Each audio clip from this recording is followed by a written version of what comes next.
Di antara hadits yang diriwayatkan oleh Anas adalah sebuah hadits yang diriwayatkan oleh Al-Bukhari dari Qatadah dari Anas bin Malik radhiyallahu anhu.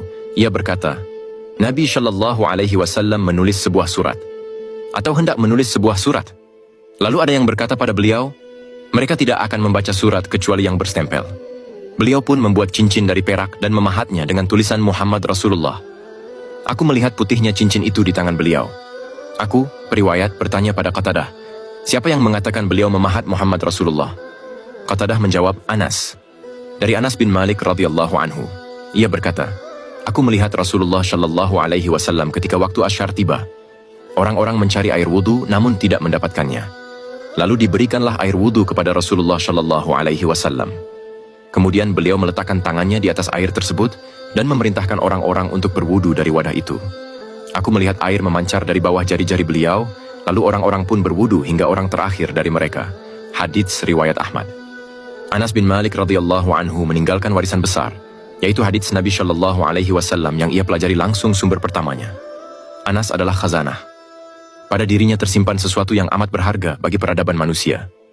Simpanan besar dan berharga itu ia bagi-bagikan kepada orang-orang sesudahnya, sehingga warisan Nabi itu tercatat hingga sekarang. Sungguh ini adalah keberkahan usia dan ilmu yang luar biasa. Dengan ilmunya, lahirlah tokoh-tokoh tabi'in. Mereka meriwayatkan darinya dan menghafal apa yang ia sampaikan dari Rasulullah. Jumlah mereka yang meriwayatkan dari Anas bin Malik mencapai 280 orang sahabat dan tabi'in. Dan dia meriwayatkan 2.200 hadits lebih dari Nabi Shallallahu Alaihi Wasallam. Betapa hebat peninggalannya. Buah dari besarnya semangatnya dalam merego ilmu dari Nabi Shallallahu Alaihi Wasallam. Ada yang bertanya kepada Anas bin Malik radhiyallahu anhu, sesungguhnya mencintai Ali dan Utsman tak dapat menyatu di hati seseorang. Anas radhiyallahu anhu menanggapi, dusta engkau. Demi Allah, rasa cinta pada keduanya bersemayam di hati kami.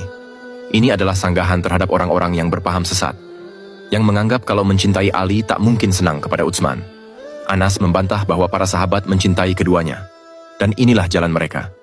Anas bin Malik radhiyallahu anhu berkata, Rasulullah bukan seorang yang suka mencela, bukan yang kotor lisannya, dan bukan seorang yang suka melaknat. Saat beliau hendak mencela seseorang dari kami, beliau mengatakan, dahinya berlumur debu. Dari Syafwan bin Hubairah, dari ayahnya. Ayahnya berkata bahwa Tsabit al-Bunani bercerita padanya. Dan Tsabit berkata, Anas bin Malik radhiyallahu anhu berkata padaku, ini adalah di antara rambut dari rambut Rasulullah Shallallahu Alaihi Wasallam. Letakkan di bawah lidahku. Aku pun meletakkannya di bawah lidahnya. Lalu ia dimakamkan dalam keadaan rambut Rasulullah berada di bawah lidahnya. Anas bin Malik radhiyallahu anhu wafat di kota Basrah. Ada yang mengatakan ia wafat pada tahun 91 Hijriah.